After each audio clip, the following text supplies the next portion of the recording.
So let me introduce you the next paper, paper number 030.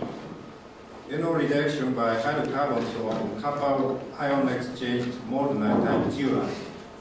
Effect of module, done by Hyeon Kim, In-Sik Nam, and Yoon Kim from Postec. The speaker is Dr. Nam. Please. Thank you, Chairman. Selective calorie reduction of NO by hydrocarbon is a kind of leading technology to remove NOx not only from stationary source but also from mobile sources. However, as you know, this technology is still suffering from several problems, including water tolerance.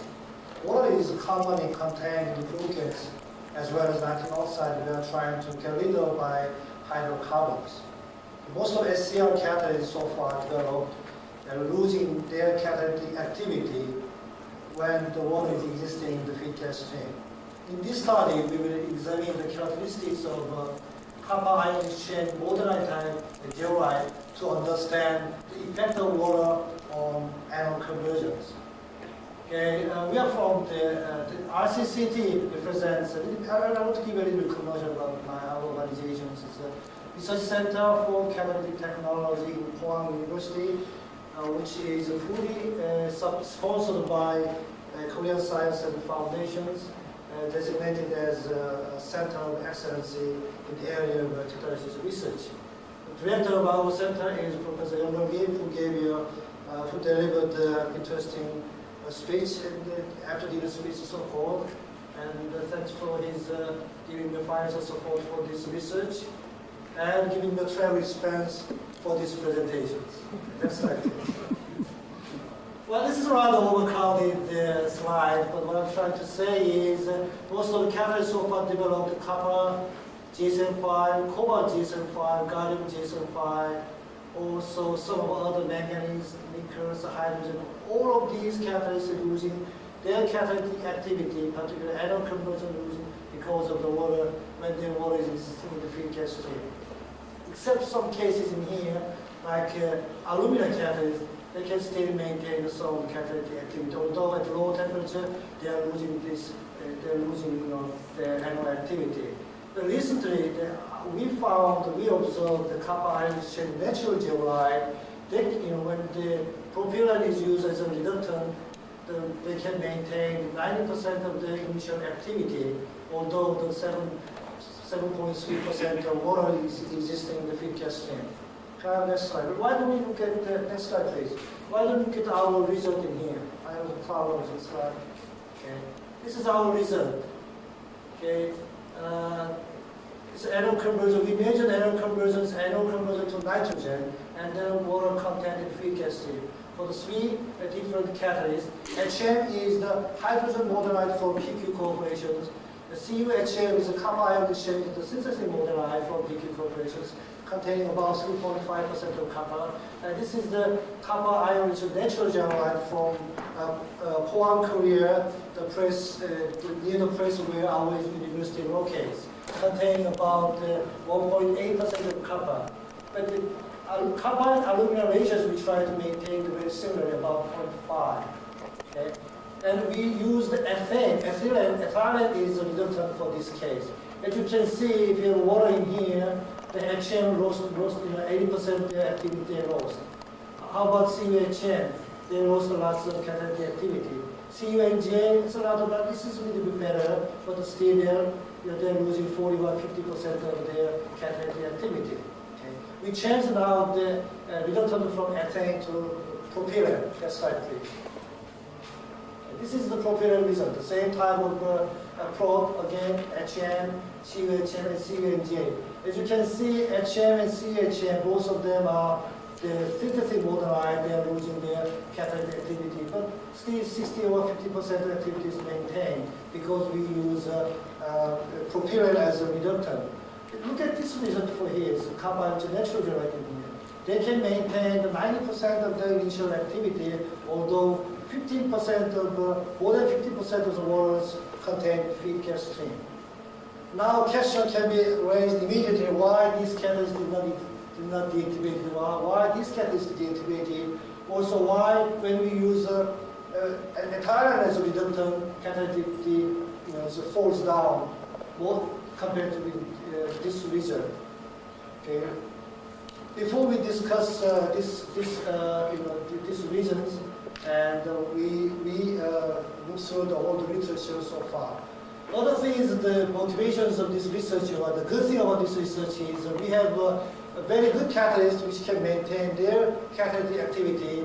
We have somewhat bad catalysts losing their catalytic activity. Therefore, we can compare those two catalysts to understand what's going on in our catalytic systems.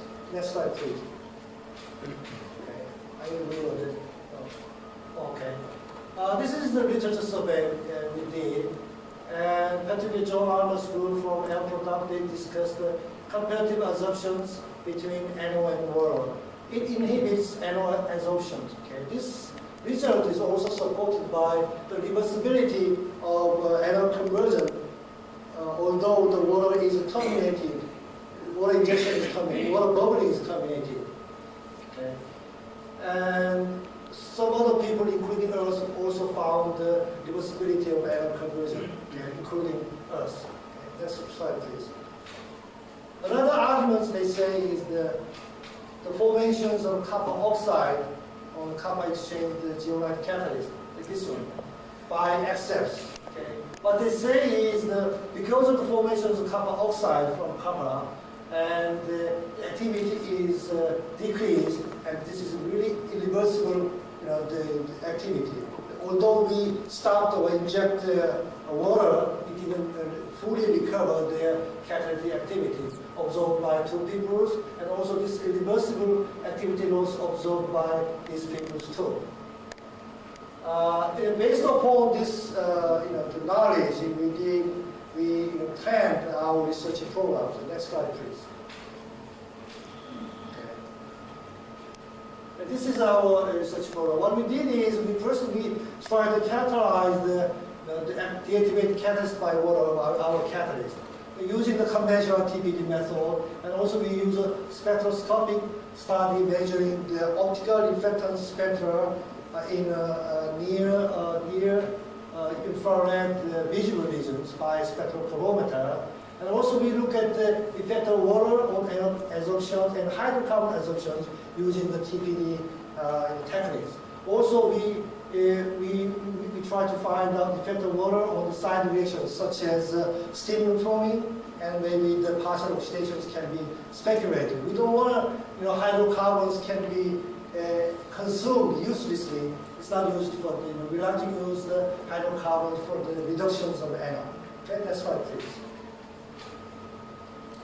This slide is simply the water TPD, okay?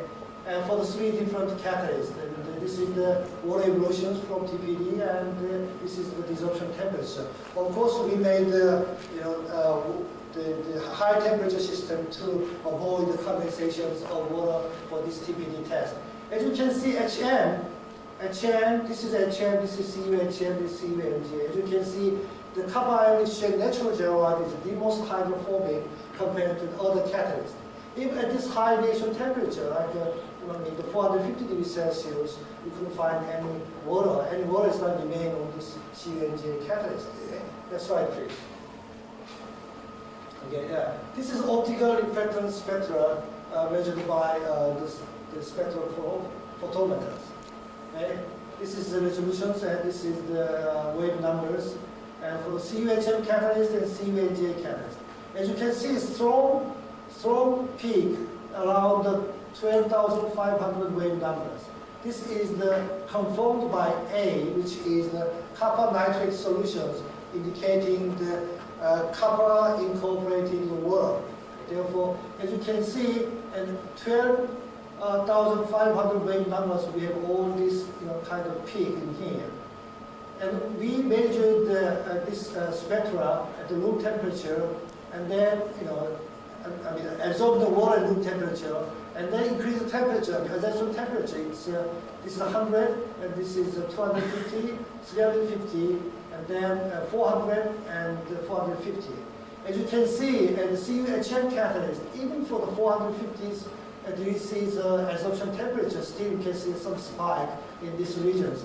However, CuMg catalyst, So the absorption of water at the 250 degrees Celsius. There's some spike in here, but 400 degrees Celsius, we couldn't find any spike of water in here. Therefore, CuNJ catalyst is really hydrophobic, and this is the reason why CuNJ catalyst shows a strong water tolerance compared to the others. This is also the reason why CuHM catalyst is losing their catalytic activity. Okay, based upon this result and the possibility of anode conversion, also we have very primitive result, the access result. We couldn't find any copper oxide formations for our catalyst. Therefore, we start to believe that our catalyst, this particularly synthetic mordenite, losing their activity because of the competitive absorptions of anode and water. And what happened for the reductant? Can I see next slide, please? Oh, before that, this is our university located 300 southeast side of Seoul, about 350 kilometers in here.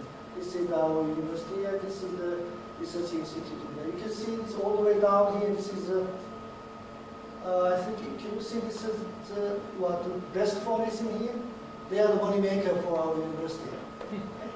Next slide, please.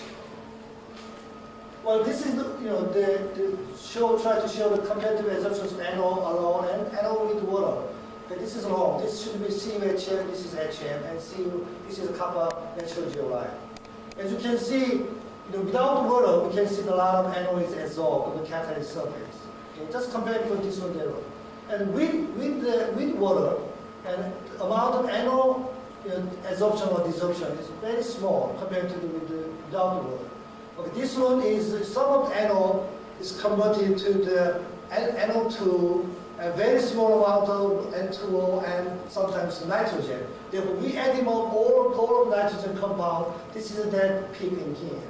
Okay, with water, 1/3 or 1/2 of the anode absorption capacity is gone. How about the CuHM, the HM catalyst? Well, with water, it's 80% of the absorption is gone. How about CuNJ catalyst? As you can see, without water, it's a nice peak in here. Even with water, compare these two areas in here, you can say, the amount of anode absorbed, is quite, it didn't change that much regardless to the resistance to anode and water. Okay, next slide, please. This is for the hydrocarbon absorption, the same TPD result, and only we're just the CuNJ catalyst right now. We did some propylene and ethylene in here. This is the absorption without water. This is with water. When we use propylene as a reductant, no change at all. When we use ethylene with water, there's some change, but it's still maintaining pretty good. It's not really bad at all for the CuNJ catalyst. But we can say this propylene is better than the ethylene. You will see the next slide in here now. We measured also the chemisorption amount of hydrocarbons for CuNJ catalyst using the bolometric BT apparatus. What we did is absorb the hydrocarbon first and then vacuum it and the helium flushing and reabsorb the hydrocarbon again. The difference between this one is really chemisorped hydrocarbons on the catalyst. As you can see, more propylene is chemisorped on the catalyst surface. This is another reason why propylene has a high performance than ethylene. Next slide, please. Well, as I said, we also worry about side reactions. We try to find out the effect of steam reforming, try to measure the hydrogen. We couldn't find any steam reforming is going on. But there is partial oxidation is going on. Okay. When we start to feed the water in here, this is water peak at the 360 degrees C when ethylene is used as a reductant. Okay, we found some of formic acid, some of the formaldehyde, CuHM and HM. But some of the formic acid and formaldehyde. CuNJ, we can find some of the formic acid, a small amount of formaldehyde. Because of this partial oxidation, we are losing hydrocarbons. This may be the reason why the ethane and ethylene is not a good catalyst. How about propylene in this case? Next slide, please. When we use propylene, same time approach, CuHM, so lots of forming acids form, HM, forming acid, formaldehyde, acrolein in form. However, for CuNG catalyst, well, you can see some of the forming acid in here, but no formaldehyde, very small amount of acrolein. This is why the CuNG catalyst shows good activity compared to the other catalysts. Although the CuNG catalyst is more likely a mordenite type catalyst, including also the other kind of compounds such as hyeon type of zeolite. As a conclusion of this talk, this is last talk conclusion. Next slide. Well, this is conclusion. The cause of activity loss for mordenite type zeolite when the water is existing. We say that because of the comparative absorptions between NO, hydrocarbon, and water, all of them together, and that's why we are losing the catalytic activity. Also, side relation is also important, forming acid, formaldehyde, and acrolein. Now, why this CuNG catalyst shows a strong water transfer? Because it is hydrophobic, and also the NO absorption is not inhibited by water, and also the less side reactions forming acid and formaldehyde and acrolein. Also, the propellant has a strong chemical absorption capacity. This is the reason why the CuNG catalyst shows strong water transfer tolerance. This is the conclusion of my talk. If anybody has questions and comment, I'm happy to answer them. Thank you for your attention. Thank you, Mr. Now the paper is open to discussion. Do anybody have a question or comment? Yes. Yes, I was wondering, have you looked at saturated hydrocarbons as well as olefins in the reduction of NO? We look at some olefins and parabens to the C4, but we didn't really. We found the olefin is much better than the paraffin. But when you use a paraffin and NO and oxygen and you have water present, is water still not inhibiting the reaction? Well, that is, the amount of hydrocarbon we are feeding is like ppm level, but the amount of the water is coming out is pretty small. Therefore, I don't think it's gives that much effect. But if the water is existing at the percentage level, then maybe I think it's a different story. You haven't done that reaction? No, we didn't do that. That's what I believe. Any other question? Yes. So you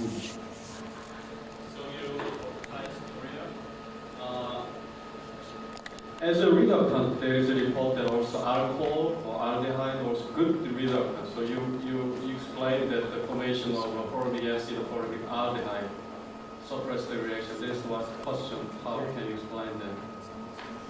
And the second one? Okay. Well, maybe aldehyde can remove nitrogen oxide, but still, as far as we can absorb the aldehyde in the exhaust stream of the product, I mean, we believe the propylene ethylene can be consumed uselessly. I mean, that's why. Yeah, I suggest you use a reductant formic acid. Check the well, suppression. We didn't do that, right. Second question is about TPD. In the copper GSM5 case is when you observe this NO at room temperature and then TPD, there is a many report about 400 degrees C, there is an NO2 form, NO2 form that suggesting the formation of NO2 species. But in the mordenite cases, you do not have any peak related to NO2. So how can you explain the difference, or what is your opinion? Well, we also observed NO2 when we feed the NO with water. Okay. Therefore, I'm not really excluding the possibility of NO2 can be, NO2 maybe the one of the intermediate. But, the NO2 is formed when we have water, only when we absorb NO and water. But when we have hydrocarbons, when we put the hydrocarbons, we couldn't see the NO2, but we are not sure about that. Any other questions? I have a small question. What is your natural zeolite? Well, as I said, it's basically mordenite type and including some of the climate. How is the impurity in it? Well, there's lots of iron initially, lots of iron, but we try to get rid of all the iron using the pretreatment. But still some ions remain, and some calcium, very small amount of manganese and small stuff. Therefore, if you ask me why this catalyst has this kind of characteristic, then I don't know. But we are still working on it, trying to find out why this catalyst has this kind of characteristic. Okay. Thank you very much. So thank you, Dr. Nam.